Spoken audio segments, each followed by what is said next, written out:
Tonight's episode of the Historical Fencing Guild Livestream is made possible in part by StompCon. StompCon is a free-to-the-public indie tabletop gaming convention that is being held September 13th, 2025, 10 a.m. to 8 p.m. Eastern at the Benton County Co-op Extension, 410 South Aidway A, Fowler, Indiana, 47944.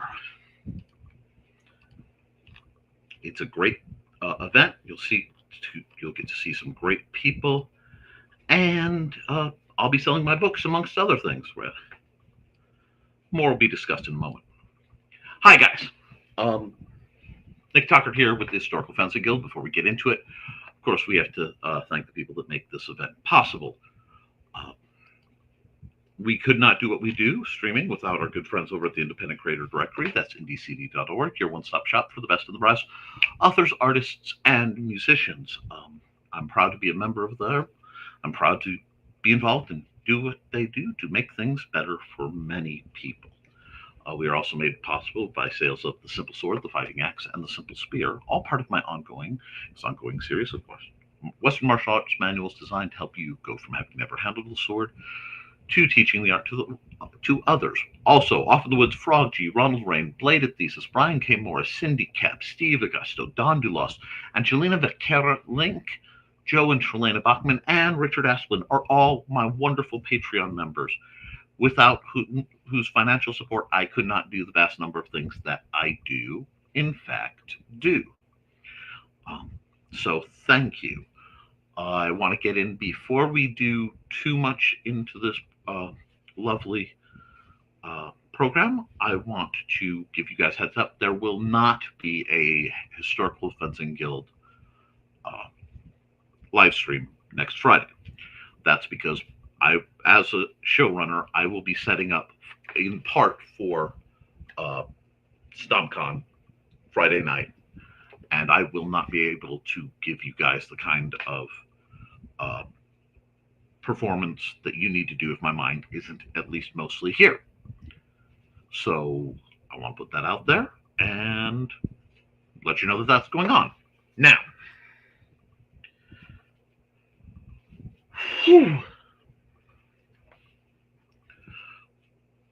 tonight we have a bit. Let me get the system set back up. Sorry, StreamYard has had some adjustments in the background, so bear with me. Tonight I do have some questions. Hell yes, StompCon! Yes. I did get a group of questions from people in my email, and there were a couple questions, historical questions and weapons-based questions. So I wanted to approach and answer those.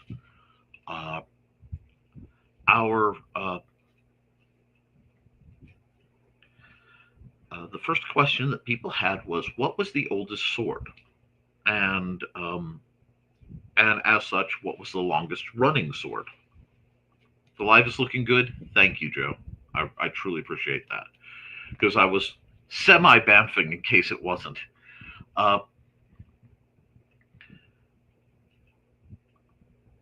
Okay.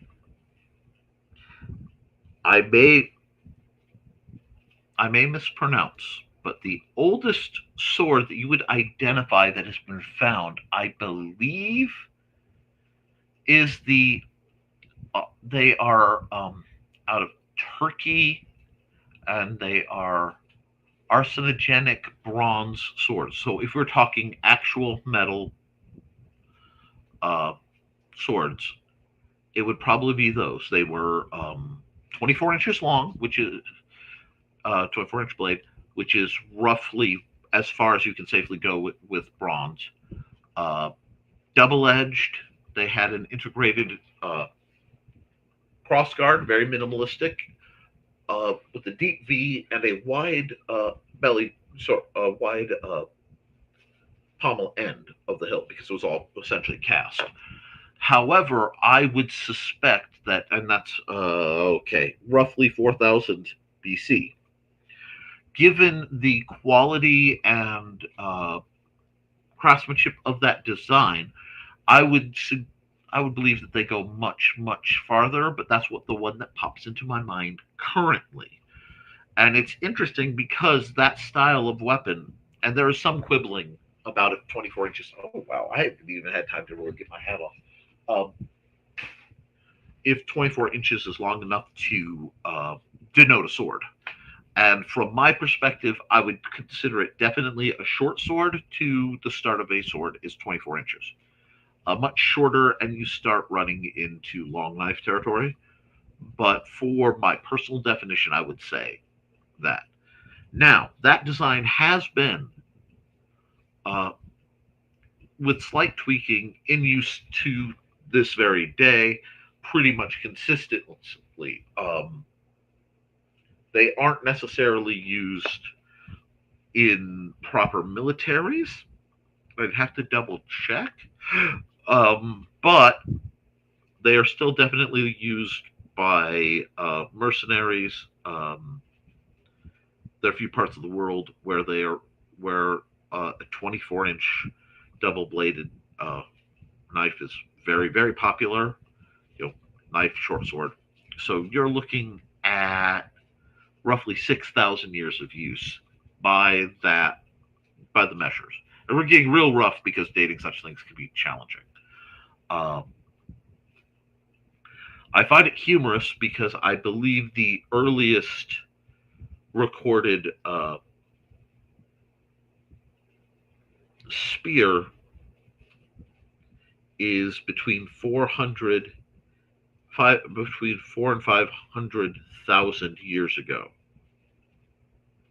So we are talking very old, which makes me inclined to think likely a sword-like object, depending on its evolution, might not be that old.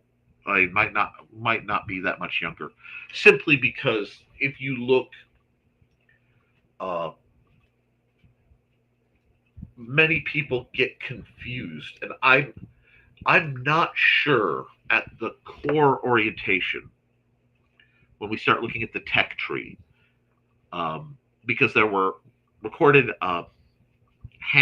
literally hand axes. A stone ulu is the best way to look at it, that were used for chopping it, that possibly fighting, and those evolved into very mattock-like axes, and Botrix has joined in. Hello, Don. I don't know if I said hi, so I want to say hi. But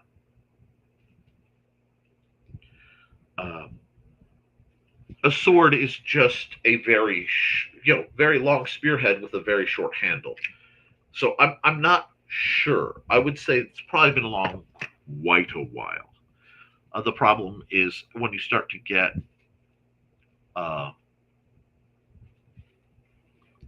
go the evolution from Stone Age to Iron Age to Bronze Age is very interesting, and it's very fuzzy.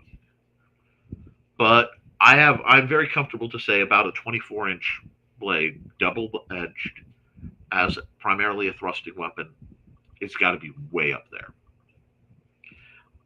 I am not sure about single edge, which sounds funny. You would think single would come first, but I'm not entirely sure.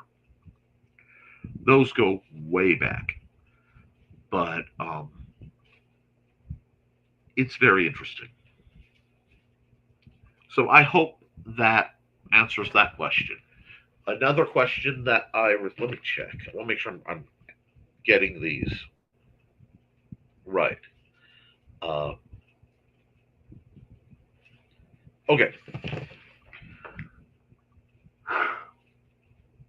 The question is hand sniping bad? Or, is it not valid because you're not getting in close to the combat? And as I am a devout follower of disable the hand, disable the fighter, I am very, very fond of hand sniping. And I think it's tactically one of the smartest things you can do if you have the option to. And hello, Sarah. I'm glad you are entertained.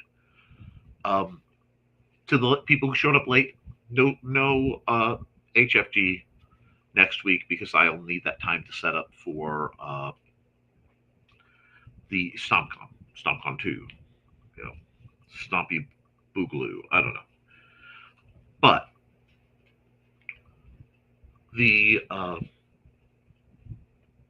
the act of hand sniping, in my mind, is a natural and logical response, especially to traditional Italian fencing, because if you're dealing with someone who's a very linear fighter,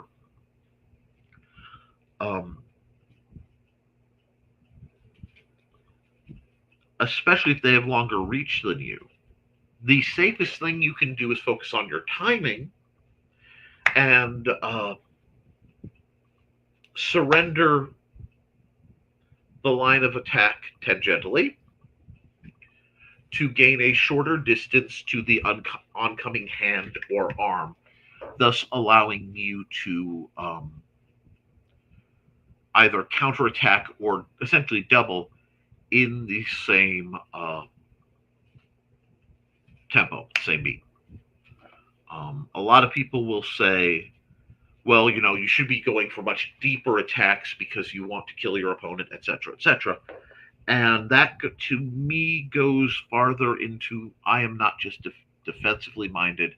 I am, uh, perhaps foolishly, I'm still a failed pacifist. Okay? So if I could solve the problem, if I can neutralize the threat by just stabbing them in the hand and then get away, that's fine. You have to understand I do not train nor come from the mentality of a warfighter. I am not built for, nor am I employed to engage in situations as the aggressor.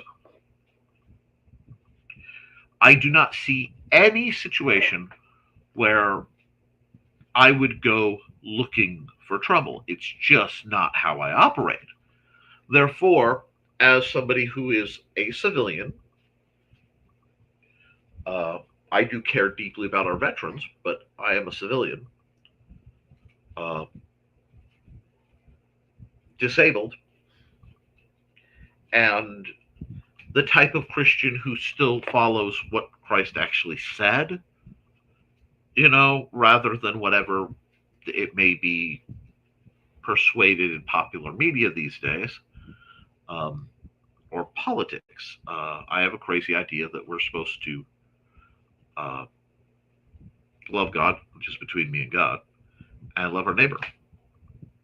And that kind of breaks down to treating people like you want to be treated, which is on the forefront, left the heck alone. Uh, this mentality also meshes well with my personal hand-to-hand focuses, because I was in therapeutic and I continue to have to engage with that skill set due to my personal environment. Um, this fits with the mentality. Okay. Um, I have done enough that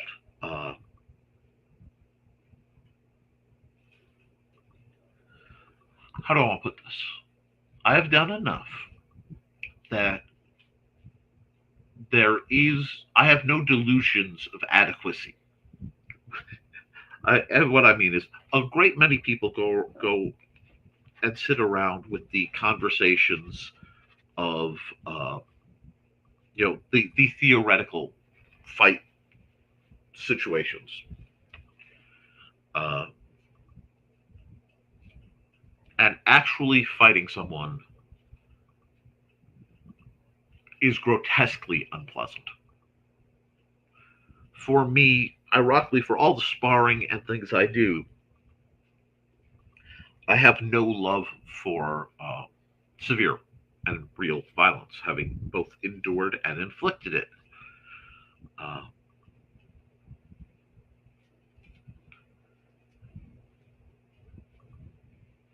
so things like hand sniping, if you have the option to leg them and leave them, I will every time.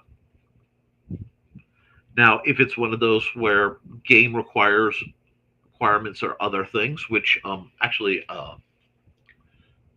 the old school guild member, wonderful gentleman and extraordinary fencer, uh, Rex Hood, often tries to get me to do foil fencing to increase my lethality, because in foil fencing, first off, you have right of way, which is very good for altering your timing and preventing double kills.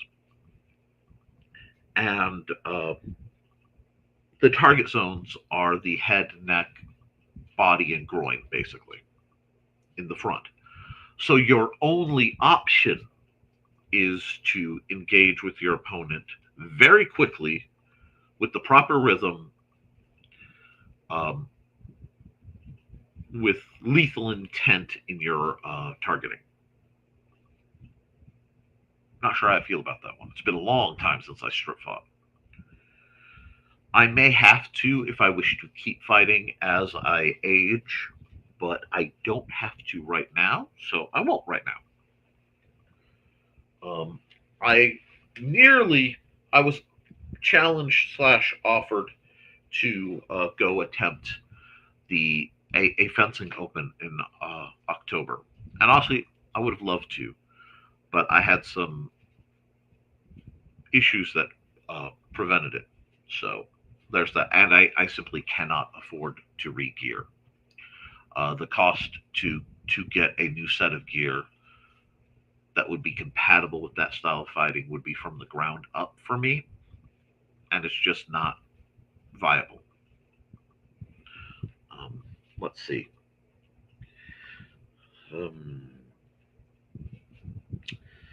Okay, if someone says women can't fight, they're mistaken.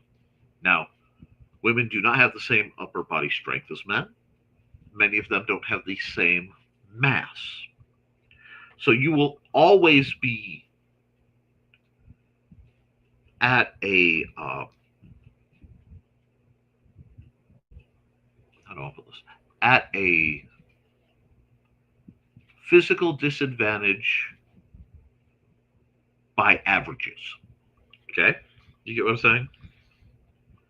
However, I've found that women, very often female fighters, and this is in my humble experience, focus harder. They train with less ego, if they're serious about it, than many male fighters. It's more about getting them out of their lizard brain of I don't want to hurt someone. But they will be at a physical disadvantage. However, I have found again, this is observations of 25 years, quarter of a century of training people, primarily women. I never if they are engaged with purpose, I never have had to explain and reframe the severities of what could be going on, especially when we're talking self-defense. Women, I have found, live in a type of fear that the vast majority of men can never comprehend, and that is day to day. The vast majority of men do not go out in public or deal with people and have in the back of their mind concerns of being SA'd. The vast majority of men don't really fear being jumped nearly as much as perhaps they should in certain situations. The world is very different. But that means I find when I am working with women who, again, when I say that, the ones who want it, there are some who want to come in, but they're really what we, sword bunnies. They are looking to date someone who sword fights because they want the allure, they want the mythos, whatever. In some organizations, they want the rank. Uh, and there are people who cater. Sorry, my daily bag is rather heavy. They cater to that mentality. However, that type of student also doesn't usually drift my way because that is one of the rare exceptions of female students that many of the more uh,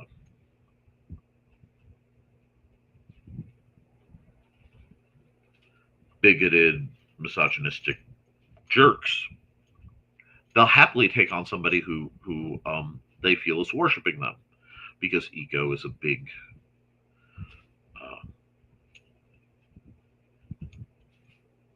drive for, again, the vast majority of men.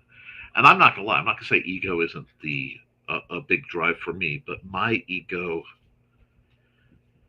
is not prestige oriented. In fact, I am intensely uncomfortable with prestige. My ego manifests in well, being arrogant enough to think I can encourage others to make a change. Because I'm not one of those people who goes, you see what they did, what he did, she did, they accomplished that because of me. That's not what I'm about. It's more cool. I was able to help that happen. And good things happen. And whenever I see good things happen like that, I catch a little bit of the light off of it. And then I prefer to go skulk away as quickly as possible. Because, like I said, I'm intensely uncomfortable with certain types of attention. The other thing I do, and I was discussing this with someone because I was explaining, is despite having a flirtatious sense of humor, I usually try to model uh, uh, better masculine behavior than what I regularly see. No one is perfect, myself included, but I try, and it's I am religious about this when it comes to when I work with younger women and women who have been I don't want to say freshly damaged, but who are at a fragile point. I like to model how someone should act, and I'm very careful because I want with everyone I know, and again, especially when I'm working with the younger people, and this could be in anything, it's to groomer proof them. You know what I'm saying? I want to give enough compliments, especially to the people that I care about, not only to express how I feel, but to inoculate them, because I know how easy it is to tolerate a great deal when you have perhaps been neglected, or worse, been people have used negative outcomes as a means of uh,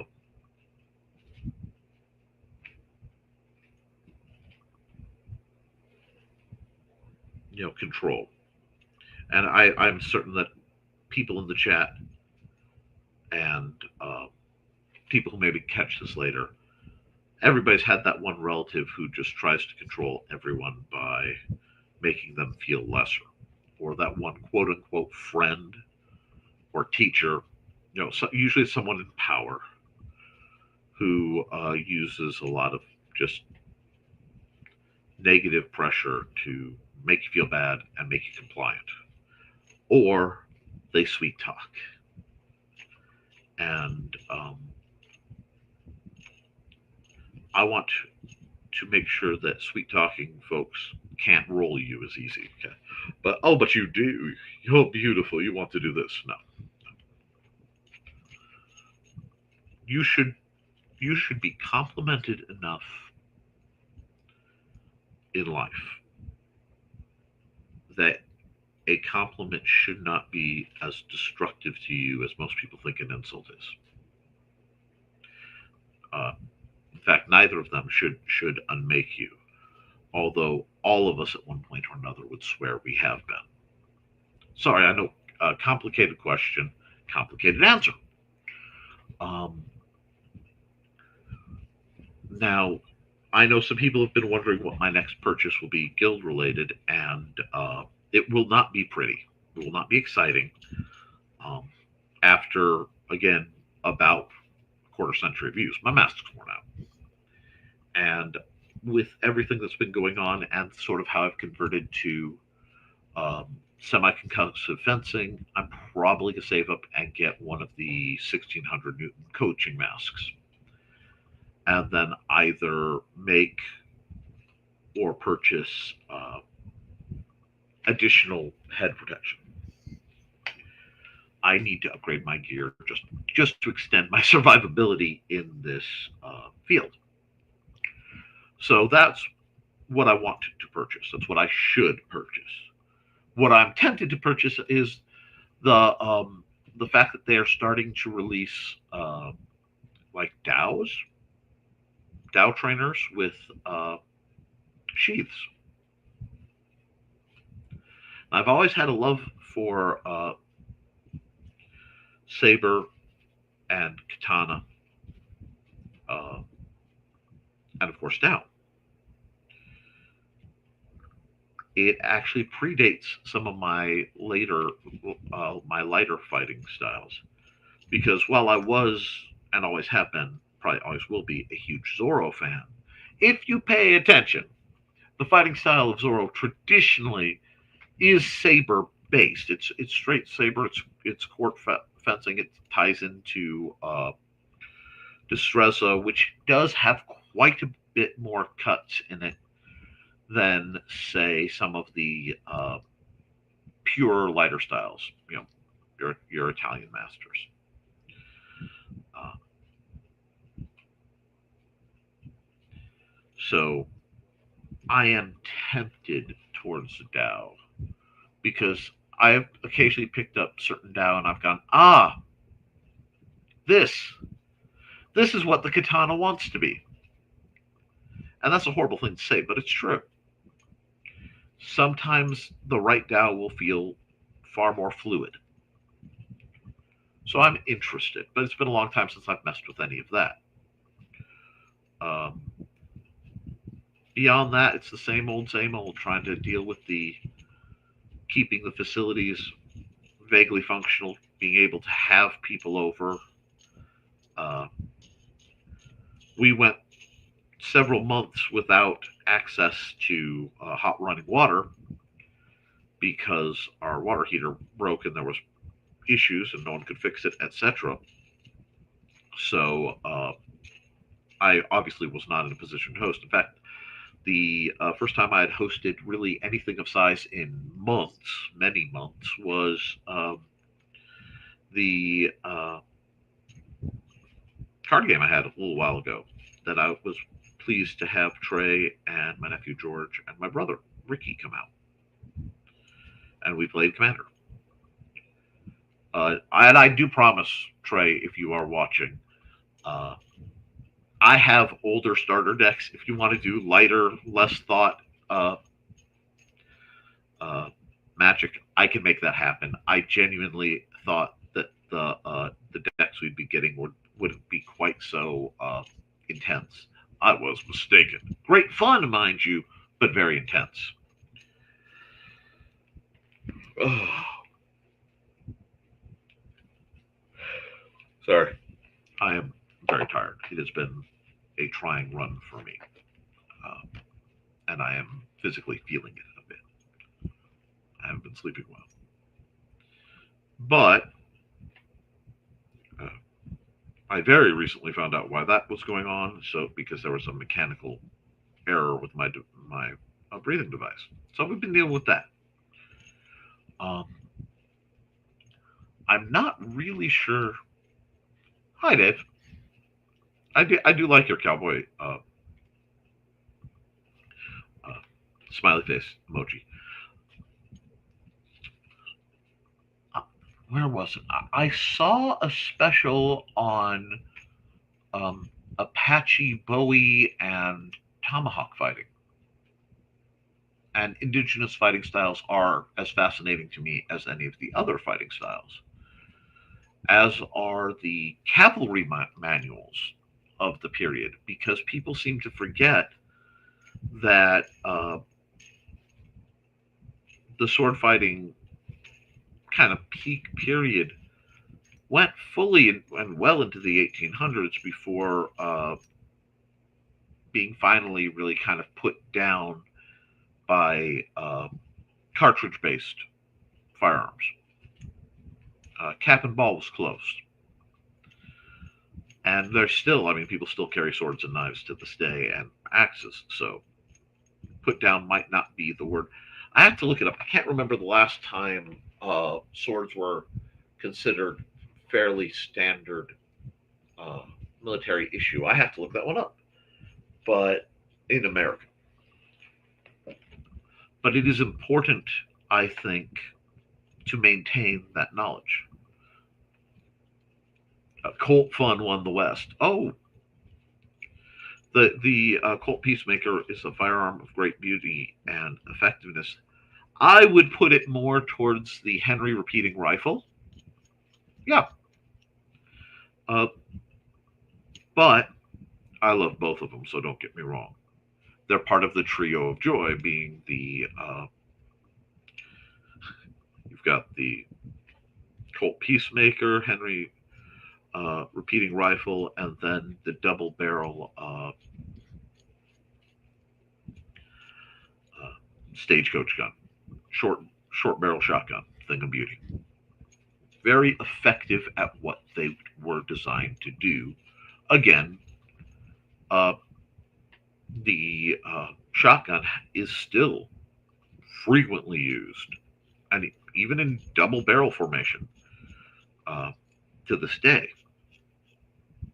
I am quite fond of them, to be honest. Uh, there is a simplicity there.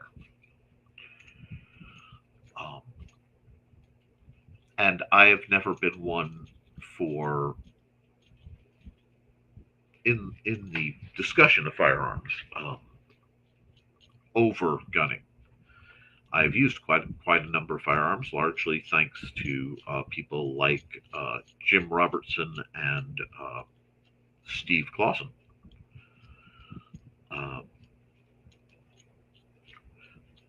you know, anything from Popular 22s all the way up to 308 Blackout. Uh, Ironically, I did find on the firearms thing that the basically the a knockoff version of uh, a Colt Peacemaker, Vaquero. I can't remember by what company. Uh, 44 long Colt. Love that gun.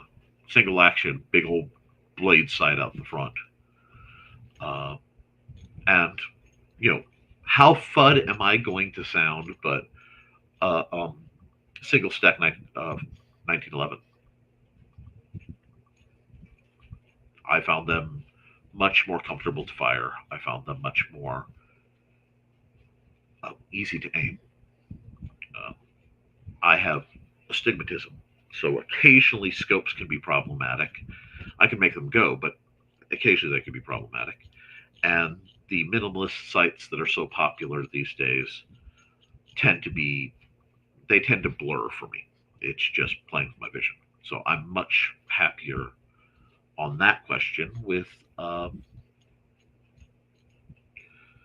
the 45. And a lot of it goes to the grip because my hands are wide but relatively short. That's why I don't play piano very much. It's why I don't type well. I have, short, stubby hands.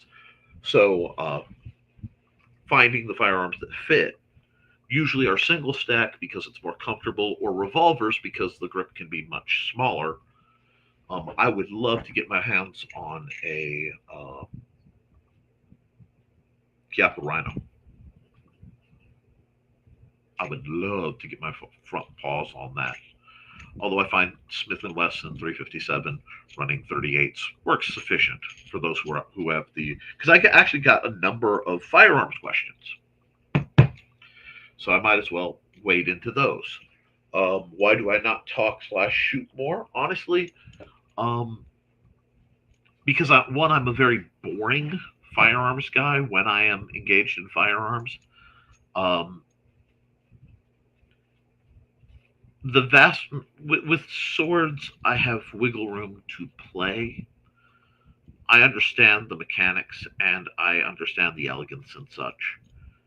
Obviously, I've devoted a huge part of my life to it, the study and the application of the sword, but with the purpose of building up and healing people. Uh, but I don't allow myself that level of mystique with the firearm, and that is because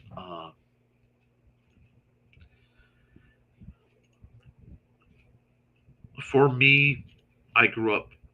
Uh, my dad's a Vietnam uh, veteran, combat. I mean, Willie Pete scars and pulling splinters out of his back 30 years later and all that fun. Uh, and I spent a lot of time around combat vets. And while I can enjoy the aesthetics, many times my brain kind of says, well, but it's a pretty wrench. So for me, I get almost hyper utilitarian uh,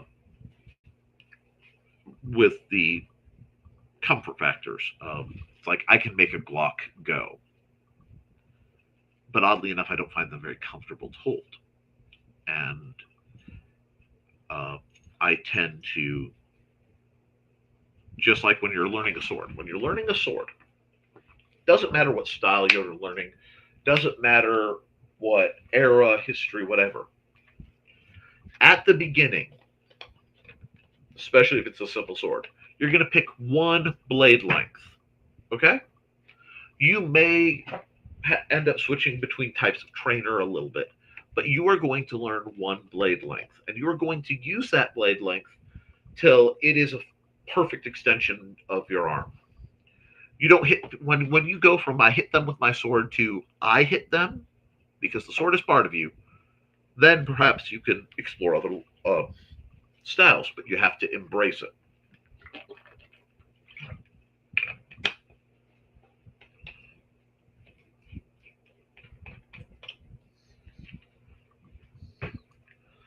Um, yeah, Nerf guns won the water wars. Absolutely, absolutely. I'd fire Nerf guns all day if I could. Sometimes I do.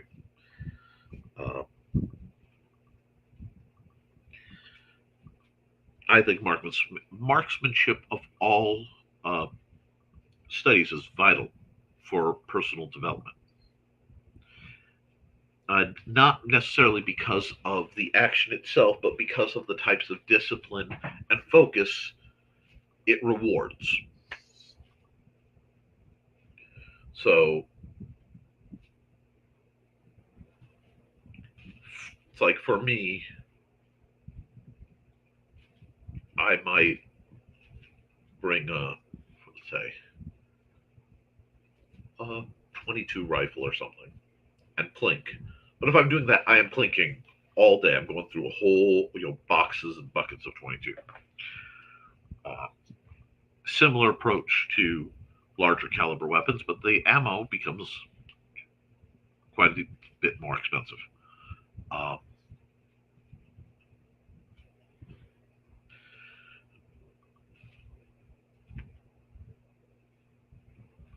see what else was on the menu. I think I've answered all the questions I was sent. Um, oh, yes, I have tried Nerf fencing with the original Nerf fencing swords that were foam. Beautiful. The Nerf fencing swords that are being sold right now, they're telescoping plastic, kind of like a cheap lightsaber. Absolute garbage. Absolute garbage. They were bad enough. I returned them. I mean, I have Nerf blasters that have never worked from minute one they came out of the box. Uh, Absolute garbage blasters, but they're mine, dang it. I was so offended by the Nerf fencing gear. I I had to I had to dispose of it. I had to send it back and get my money. So that would be how bad those are. I haven't. I'm going to double check real quick, but I haven't seen a lot new that really is spiking in the Hemaverse about new gear. It seems like uh,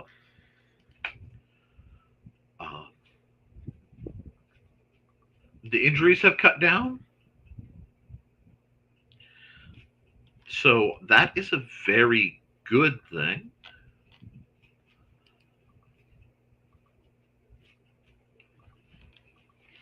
But beyond that, this is one of those weird times in life where a lot of people are very nervous um, because of real world tariffy things. The availability of certain types of trainers and certain types of weapons just simply isn't there. There is an interesting evolution that's going on in the HEMA communities that I've been seeing, where when the HEMA groups first started out, they were very book devoted. They were very nose into the manuals and mimicry and trying to figure out what Talhofer was saying or whomever. But as the I don't want to say movement, but I can't think of another term for it, has worn on, enough people have studied enough that people are learning HEMA through masters and less through books. And I find myself wondering if that's not going to follow the SCA pattern that I saw, where direct knowledge is a commodity to be shared and traded. Now, there's nothing wrong with hiring somebody to teach you how to sword fight, and it's their job if you hire them to teach you how to sword fight. Wham bam, thank you, man. But as I've seen in the FCA and other groups, there's a tendency for people to use the instructor student relationship as a means of building a hierarchy of power that goes far beyond what that really should be. And one of the ways that they are inclined to do it when they're the worst is to withhold information. And I will grant, holding back some of your teaching is an incredibly historically period thing to do as a swordmaster. And I really wish Thesis were here because it would. It's very much in the process of how the vast majority of martial arts in China are being rebuilt, and they've had to figure things out through much more elusive styles of recordings, where you're looking through the manuals and it's very poetic, but it's almost encoded.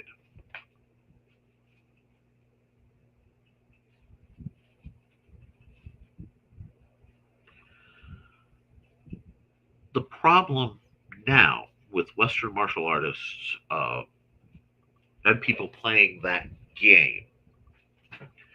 As long as the internet remains close to as available as it is in this country, and there's a lot of caveat to that, um, people can look up other resources very easily. They can pick up DVDs. They can download whole training sagas online. Uh, Deep research at their fingertips, which makes it has two effects. It makes keeping the secrets harder, so that leverage isn't there, and it makes fighting with trick moves, which is something I have warned against for decades. Uh, I mean, we're talking from the very get go. Sorry, I'm a little parched there. Uh, from the very get go,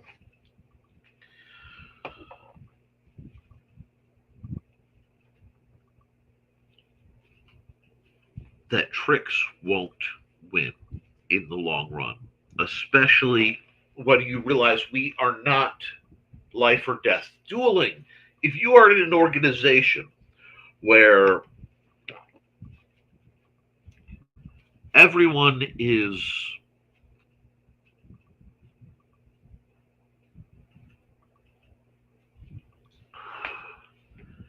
fighting each other, week in and week out, your tricks will be learned.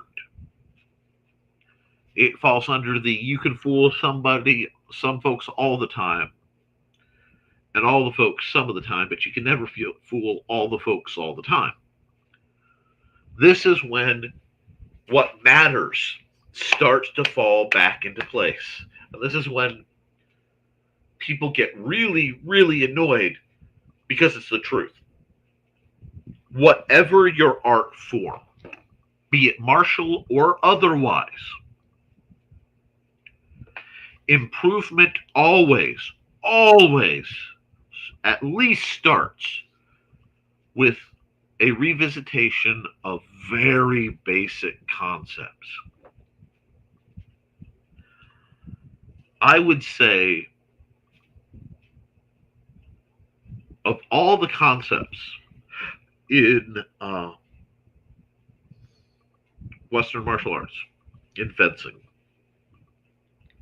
the single most vital, if there is one after safety and calibration, this is the gamesmanship, this is the evolution side.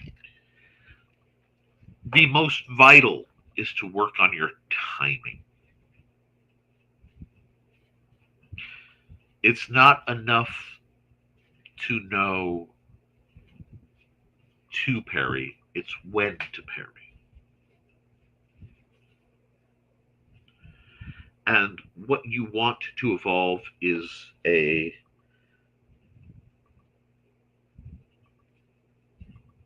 economy of action, an efficiency of movement. Because I want to teach, and I mean this from the bottom of my black, shriveled little heart. I want you to be as lazy as humanly possible in application. Now, I'm ruthless in training. I want to see you do your drills, do your lunges. And it's no different because I make myself do it. And I'm going to tell you, late at night when the house is quiet, there are a million things I'd rather be doing than my freaking drills. There are times where I just want to sleep. I just want to put the stupid sword down and go play Halo, or I just want to put the stupid sword down and have something to eat.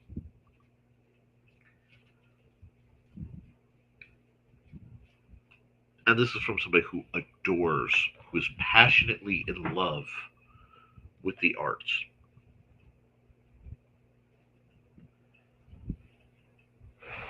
Because sometimes it just hurts.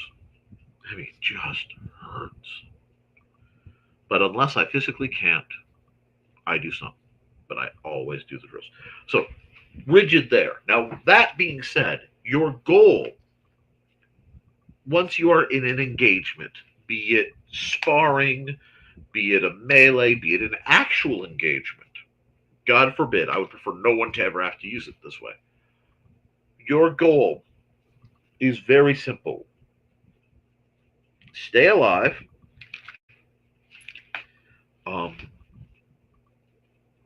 Neutralize the threat, and do both of these while expending as little energy as possible. Because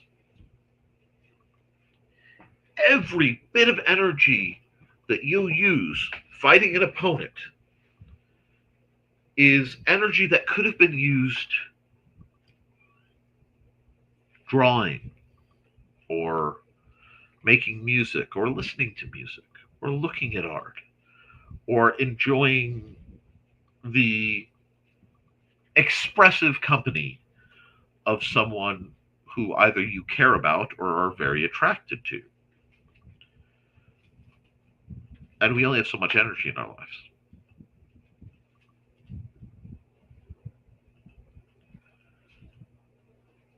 So it's very important to, and I can't believe I'm reaching into this particular pot, but, train hard,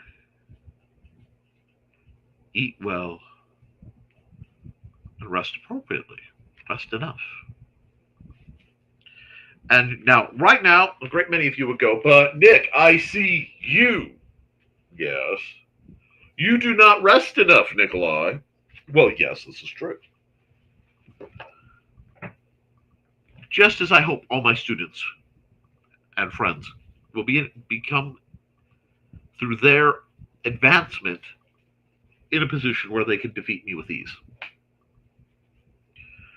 I am working for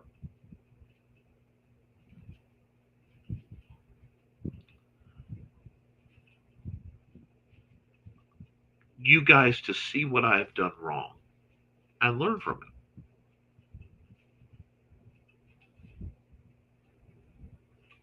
I want you guys to be better than I am. Each and every one of you. I want all of the people who see this, who are out there and they are training, to come into their confidence, to move into a better or best version of themselves. I would say better because there's no best. You're always going to keep reaching.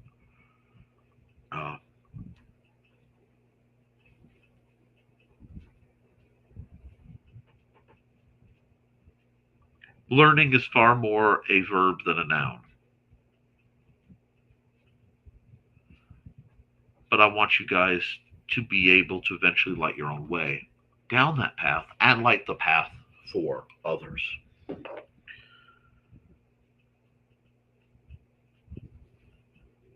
So you're going to train hard. But I always want you to fight smart. And there are some reasons for it. One, simple survivability. To borrow from video game concepts, you got to watch your stamina bar. Another concept is, frankly, we train like there's always another, we'll say, bad guy. I'm notorious for using a 7-letter word that my father is also fond of. But there is always another bad guy. And if there is a bad guy,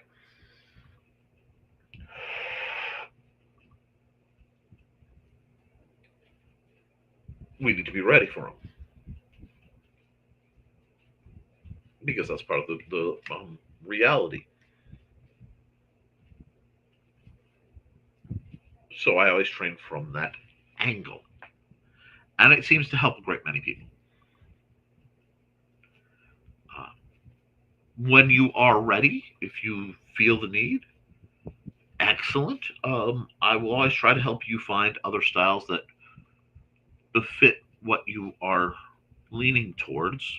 And if it is in my power, facilitate that. And if it's not, I will wish you well.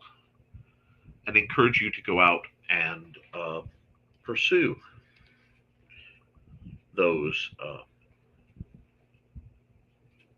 interests, that which calls to you.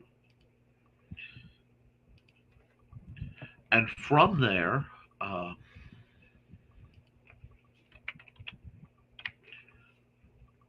pass what you learn to you learn to others, to build them up so that they have a shot at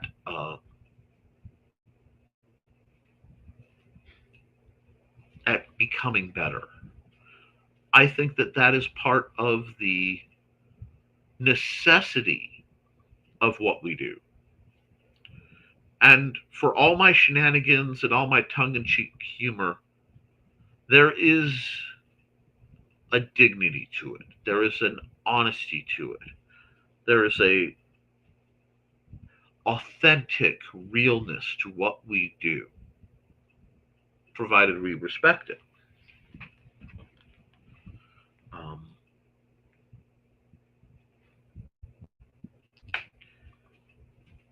And as such, is my hope that all of you who move forward will be able to do so, bringing others along with you. It is my hope that you can elevate each other towards being better. Huzzah! Cheers to the guild. Indeed. And then the great thing, the thing I love the most, is when somebody's gone and they've trained a whole bunch and they've gotten very good. Occasionally, just occasionally, they'll come back and go, I have been training in Salat. Oh, really? Would you demonstrate? And sometimes they do. Hello, Dark Moon. How are you?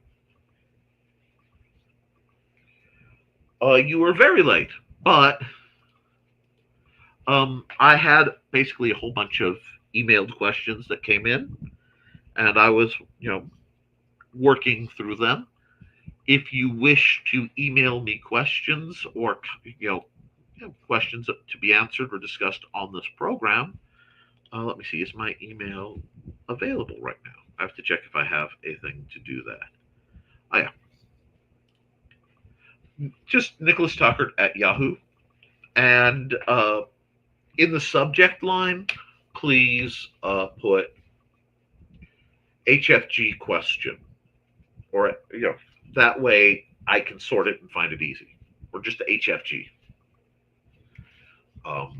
That way, if you have stuff that you maybe aren't comfortable putting in the chat, or you have something that requires, hey, maybe you could try to identify this sword or something, send it to me there. And I will be happy to try to address that. As always, any of my Patreon members, I am at your disposal. I get to do incredibly little on Patreon because I'm doing everything open for you guys. And they are amazing, especially, Kat Rothermel, who wasn't on the list. I think I need to fix that, and I believe I'm going to. I want to make sure that she is on the list, because I did not see her on there. So, yes, I'm going to do this live after I confirm. Yep, because Kat Rothermel is a Patreon member and has been awesome enough to give me a... oh, wait. Oh.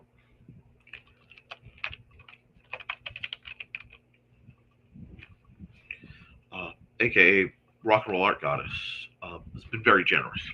And because of her, we're in this position to do some really neat things. So I want to thank her especially.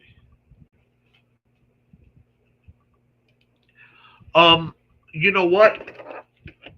I did not share those images. I knew I was forgetting something to stream, so I guess we'll have to do it Let me look at the date. The 19th. Yep, we will do that for the show the 19th. Folks, remind me. I will show you, and maybe we can get more of that saga. Because the 12th, I will not be able to do a live stream because, and I should kind of wrap up with this because I am trying to promote it, I will be running StompCon, which is a free to the public indie tabletop gaming convention held September 13th, 2025, 10 a.m. to 8 p.m. Eastern at the Benton County Co-op Extension, 410 South Aidway A, Fowler, Indiana. We should have some new signs for that too, for the people who are asking, and hopefully this batch won't blow away. But we've cracked the hour line, guys. I am very thankful for the folks in the chat, my wonderful watchers on the stream. Please hit like on this. These programs expressly are suppressed by the algorithm, so I really need the likes. I need you guys to share things so that we can keep getting the word out. Okay? With that, I'm going to ask you guys to keep your guard up, do your drills, be kind to yourself and each other. And as always, thank you for supporting your local swordmaster. I'll see you all real soon. And maybe I can set up something pre-recorded. We'll see. No promises, because I'm up to my elbows in alligators. But I love you, and you should too.